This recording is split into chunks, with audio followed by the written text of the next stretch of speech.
that are available to us, getting people in place, and delivering for people and showing that to people. I mean, we should all be helping share the stories of what we are, our Greens are delivering. So if either you're in office or you're thinking about running for office, I think it's good to pick an issue where you can deliver something, where you can point to it. So that when you're in office, it'll be easy for people to see.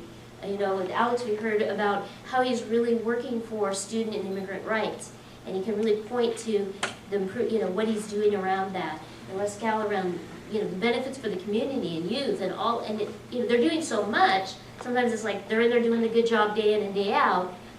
That's important, but it's also good to be able to help articulate to people, and highlight some of the things that are being delivered.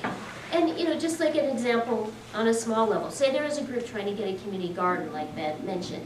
If they're real close to getting that garden in place with their local electeds, and you want the leadership of that to suddenly become agreed, and that might cost them that garden, that's probably not going to happen. But if you're involved day one in getting that garden as Greens, and the leadership gets that garden for the community, then you've got a Green that's delivering it, or you're in at the ground level of making that happen as Greens, instead of asking the people that are making things happen to become Greens. And I think we really have to realize the realities of that and get more serious about, if we're thinking about running, what is the issue you're going to deliver besides educate, because it's really a partnership of the broad issues we expose maybe when we run our presidential and our governors and those that sort of educate about the whole party and talk about those big issues. But then what are you going to deliver? We've got to have that partnership of more being delivered on the local level, and where it is being delivered, sharing those stories and letting people know that it's being delivered. So if you're not a candidate, I'm not a candidate. I'm a behind-the-scenes person. I'm wearing the T-shirt, I'm here with the guys in the suits, and we've got a lot of women in suits here too that are candidates, and that's why I feel good about that. But I'm a background person, and so there's a big role for a lot of us in the background to be getting the stories out, making sure that if you're on social media, that you're sharing where those wins are happening. But I think we have to do a lot more planning about picking our races and picking our candidacies. Maybe we're not all, maybe we're not all candidates. If you've run a few times and you're not getting traction, think about what is the deliverable that could happen in your community that people are striving for, and if they actually had someone win, could be delivered. And what's the best person in your community to partner with to move that campaign forward as Greens together? And I'm a bit older. Look at the young people that you can support, that you can mentor, that you can hold up, rather than just putting ourselves out front. Oh, I've learned so much, I'm going to be out front. Who can we support that's coming up that's already, networking among younger people? So those are kind of the thoughts I just wanted to add. Thank you for your response, panelists. And now, really appreciate each of you and your comments, and hope that this provokes some thinking among everybody here. And I see attentive faces. So given that most of you are probably not students right now, you don't have practice faking it. I will be a student again soon, so I have to get my practice going again. Let's take 5 people from among all of you and see what kinds of thoughts about the unique challenges of being Greens, in particular, in this electoral arena, in this governing arena, poses for us and how we can overcome them. Who's my first volunteer? We have 1 in the back, and then 2, 3. Okay, we'll start there. So I'm going to go back over here.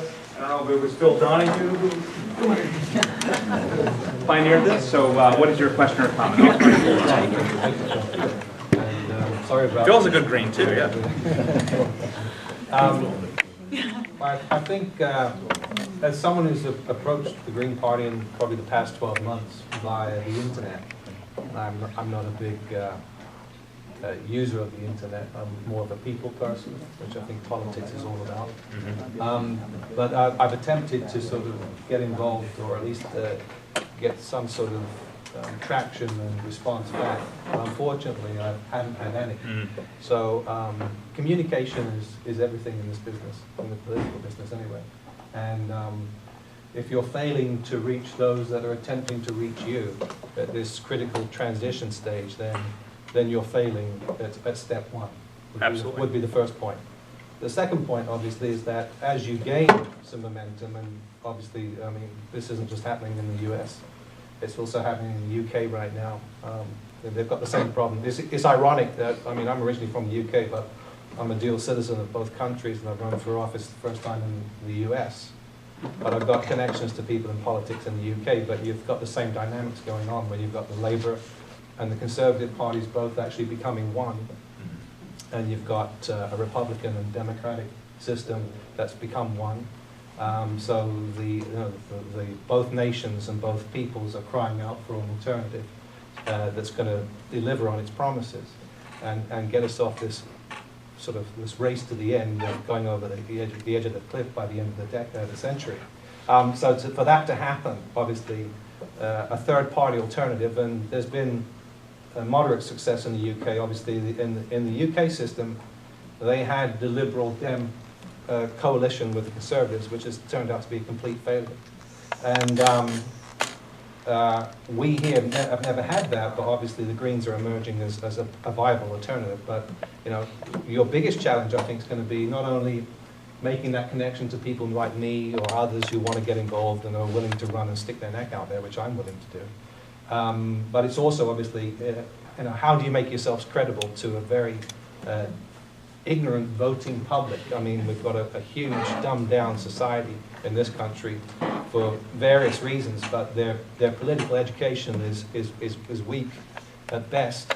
So overcoming the hurdles of not being taken seriously and how you present yourself as a group as being a viable alternative is going to be a massive challenge. And how do you attract those that have influence and power, whether it be through money or political or corporate influence, and who are also looking, because they're in the system. I work for one of the largest banking organizations in the country, but I'm not sort of there. You're not running it. They knew what I was up to. They kicked me out, but no, there are people like me that want to get involved, and we need to be able to get people like me involved so that we can sort of polish the edges, so to speak, so that it's all about selling something, you know, and obviously in having people that not only understand and can communicate the message, but believe in the message and won't be corrupted. I mean, we've talked about the president who seems to be corrupted.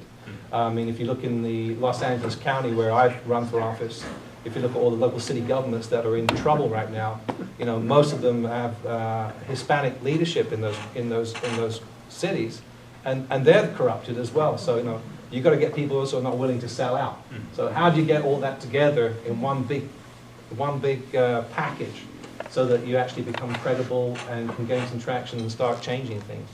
So, I mean, it's a big story, it's a big picture challenge, but, you know, hopefully people like me don't slip through the cracks. I'm glad you're here. Who are willing to step up. Yeah.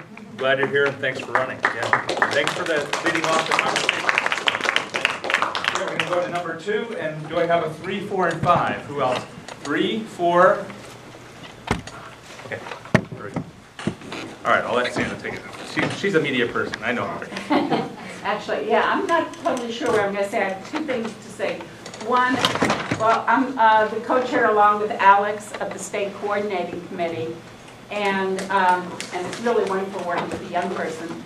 But we have over 100,000 registered Greens in California, and we don't have enough people working with the party, both at doing the day-to-day business level, which happens on a coordinating committee, which happens in our committees. I mean, Shane over there has been the co-chair of the platform committee for years, and there's barely anyone on that committee. He needs people, he does wonderful work, he needs people working with him. So almost all of our committees have lots of openings, and we need people to get involved with the party, doing party work as well as supporting candidates. Whenever I've worked on a candidate campaign, it's really hard to find the people that will support the campaigns. It's hard to find people that can donate money. And when I've gone to an event with Jill and they pass the hat and someone puts $5 in the hat, and I think we expect people to run for president when we donate $5, you know. And also, I mean, I had never considered really being a candidate because I'm the kind of person when I get upset, I cry or yell. That's good for camp. But the teachers union of the state college board, of the community college board, came to our party a couple of months back and asked if we would run because they're finding that they're supporting people for Democrats who then turn around and support the administration instead of supporting the teachers. But they also thought we were about to switch to district elections, which we haven't done yet. And so there was a bunch of people that were supporting us, but then there were a couple of other people in the room that didn't like the idea. They were obviously progressive Democrats. And basically asked whether we'd be able to get endorsements of like the senators and the Congress people in the state, and I knew we couldn't, you know, because we're not Democrats. But, you know, like, and do we have money, which is also questionable. But when I looked at the candidates that run in the past, they never had endorsement of those state legislatures either, but they wondered about that. So I've said in the past I'd be willing, I'm a retired teacher, that I'd be willing to run for a school board if a teachers union drafted me. But that's the only way I would run. Excellent. So we're hearing a couple contributions here, and thank you, Sandra, for your service.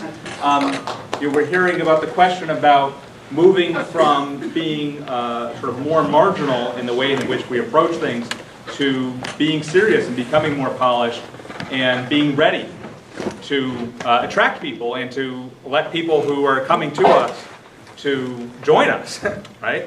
And we're also hearing about resource questions in terms of lots of people who vote Green and support the Greens and register Greens, but not necessarily finding a way for them to do the work in the party and people not stepping forward. Go over here and then over there. I'll hold on.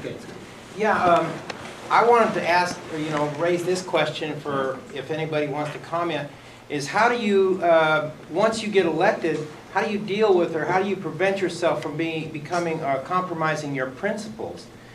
Because I talked to there's a group of young activists who ran for office, city council and state assembly out in Coachella, and they all ran as Democrats and won, and they did some good things. The assemblymen started out as a Green Party. They were all Green Party back when they were in college, about 20 years ago.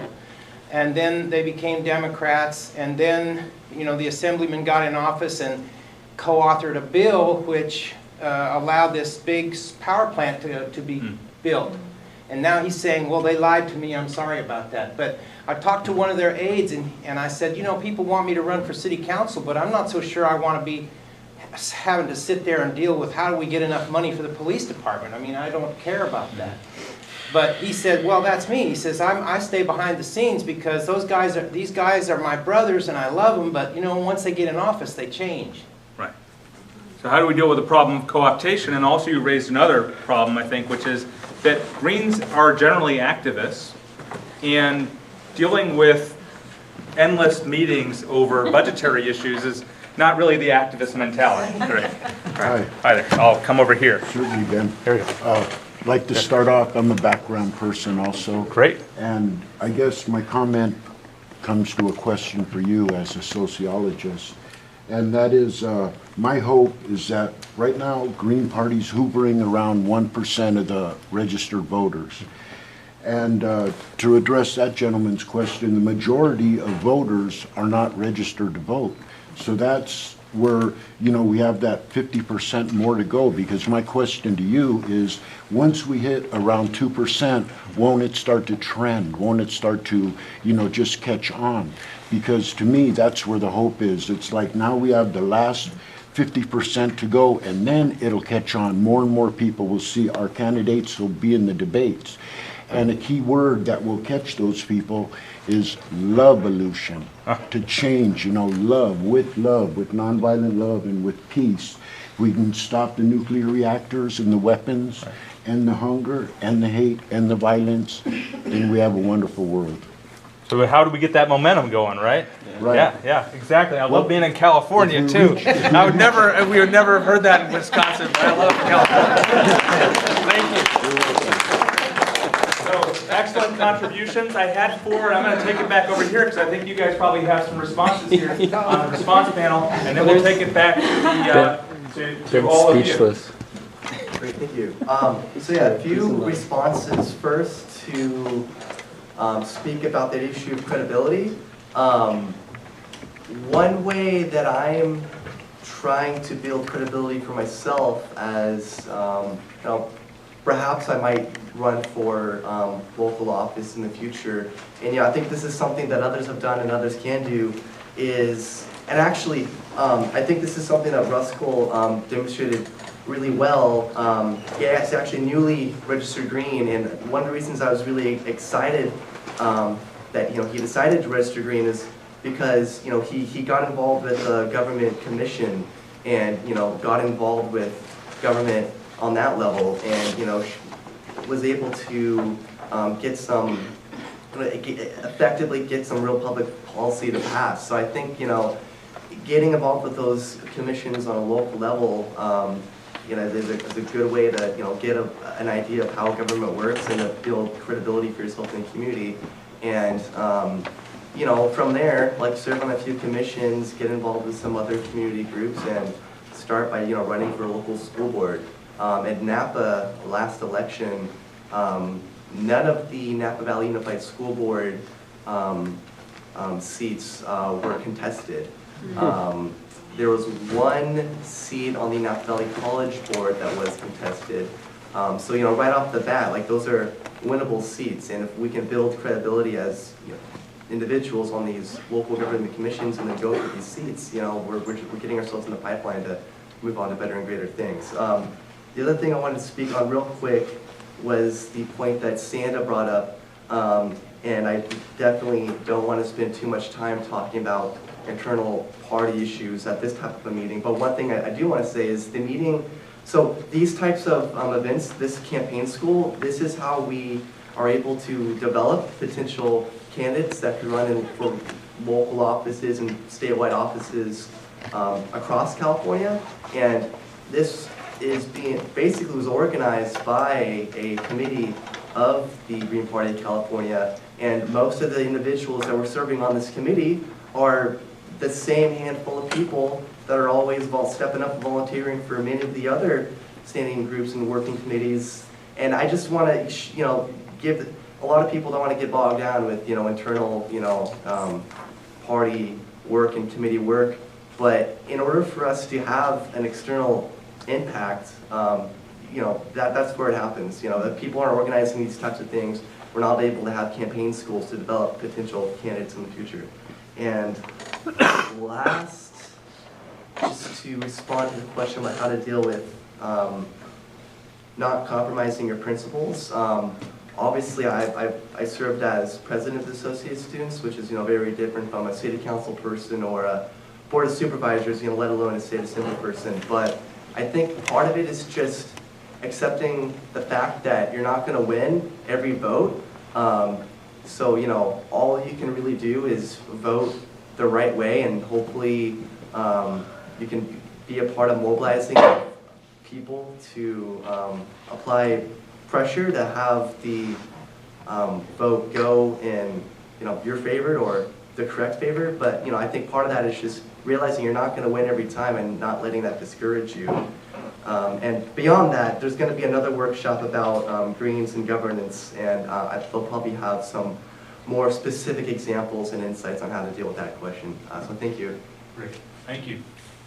Thank you, Alex, for the detailed responses. When you run for office, you gotta know what the job is. You gotta know the responsibilities, what they do.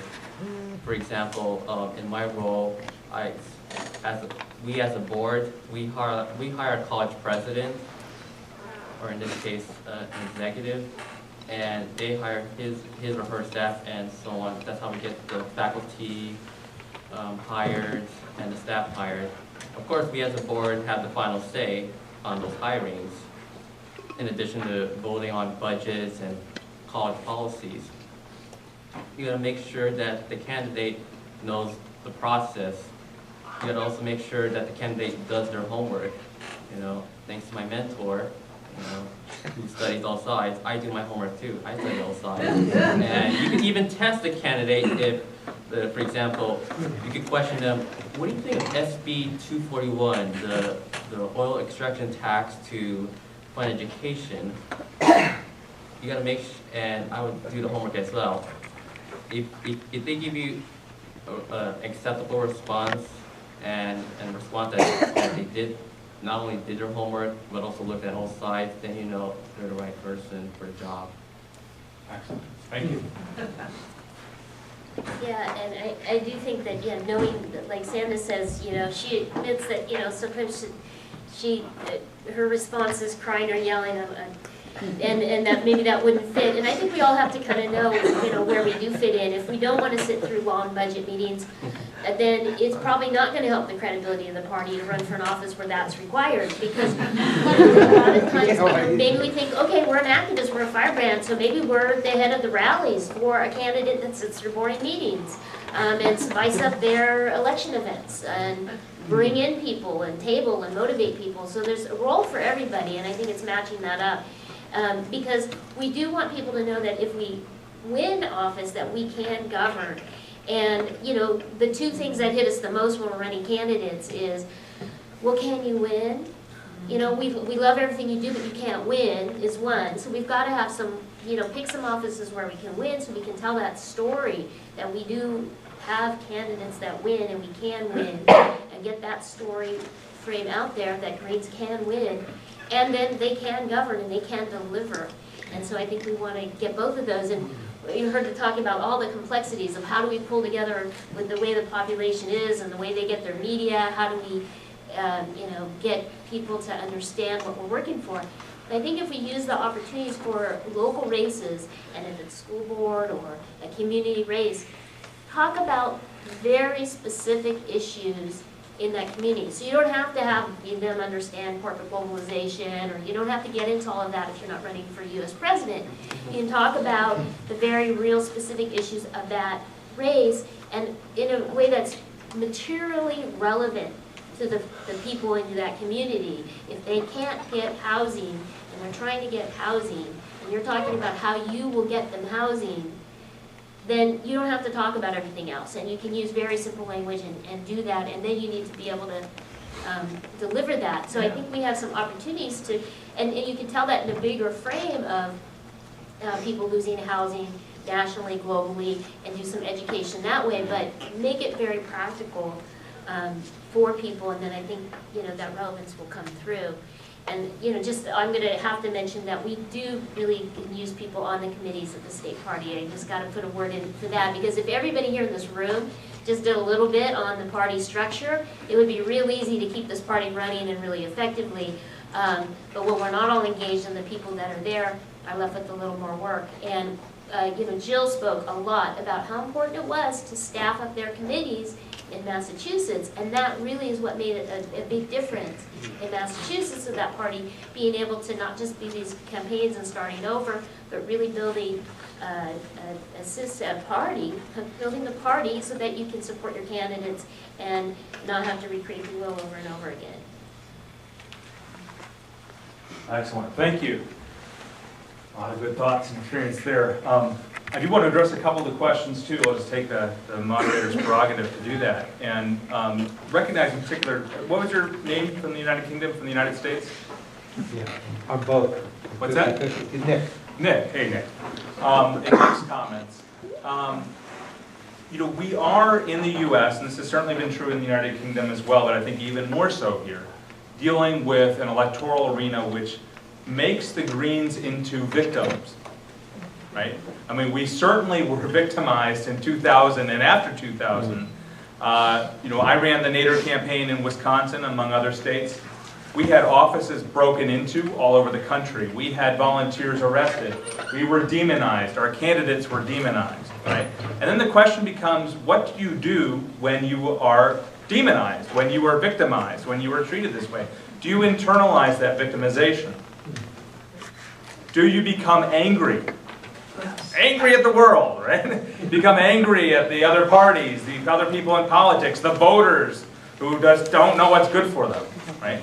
Do you internalize that, or do you say, okay, we're not going to let this define us? And recognize that you have to build a majoritarian party. That if we're going to be successful, we have to be attractive. We have to be open-handed. We have to be optimistic, right? And so I guess that would be my response to that, that offering that you made, Nick, which is that that's one of the things we have to do to deal with the unique challenge of being Greens operating in this electoral arena.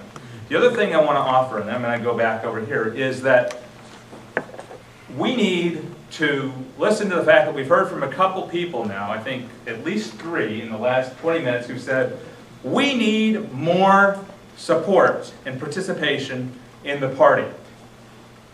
And not just respond by joining and going to the committee meetings and becoming active and taking responsibility for the party machinery. That's the harder part, right? But also just give them a round of applause. Please, give them a round of applause.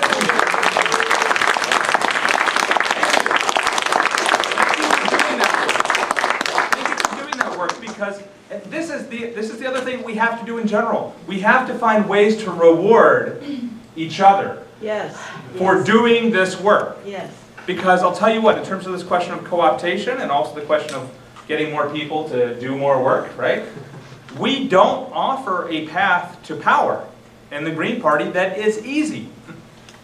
My congressman, he is an example of a Democrat who did cross party lines to endorse a Green in a partisan race. He endorsed me. He also endorsed my wife, Sarah, right?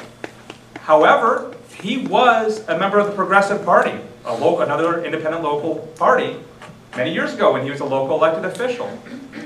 The Progressive Party and the Green Party did not have a path to Congress to offer him, or to offer Representative David Siegel in Rhode Island, or to offer, there's several members of Congress who were Green elected officials at one point, right? We don't have those kinds of rewards. So we have to offer other kinds of rewards. And that's something that I think is really, really important. I think the greatest reward we have is being here together, to know that we're part of this movement that is not only national but also global, and that we are, we get to meet people like Alex here.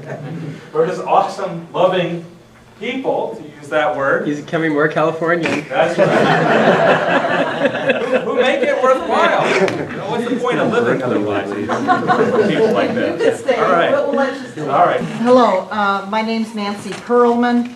When I got elected to office in 2001 as a Green to the Los Angeles Community College District Board of Trustees, I had the most votes of any Green in the country and the largest district and population of any Green in the country. To answer the question about co-opting, the problem is if the Greens don't support their electeds when they are in office, we cannot continue to successfully reach out and succeed in all of our programs and projects. If you read my website, I still have the 10 key values. I'm running for office again, and what am I being attacked for? 2 things.